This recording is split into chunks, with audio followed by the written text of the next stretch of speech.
মা, ও মা, বলো। আমি তো তোমায় কোথাও যাওয়ার জন্য কোনোদিনও বলি না, আজ দয়া করে বন্ধুর জন্মদিন আছে, প্লিজ মা যেতে দাও না মা। আমার শরীর কিন্তু ভালো নেই, ঠিক আছে? খুব খারাপ। ঘরে কত কাজ পড়ে আছে, সেগুলো কে করবে?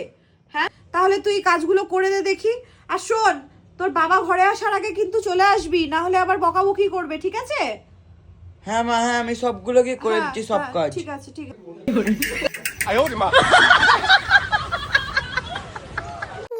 মা, সব কাজ তো আমি করে দিয়েছি, তাহলে আমি আসি। হ্যাঁ মা, ঠিক আছে, আমি আসলাম। এই তুমি দাঁড়া, দেখতে থেকো। দাঁড়া। এই দাঁড়া দাঁড়া, আগে তোর বাবাকে একটা ফোন করে নি, দাঁড়া। আবার বাবাকে ফোন করার কি দরকার মা? আমি হ্যাঁ, হ্যালো। আরে ও কোনো বন্ধুর জন্মদিনে যাচ্ছে, ওকে কি ছাড়বো? আচ্ছা আচ্ছা আচ্ছা, ঠিক আছে ঠিক আছে।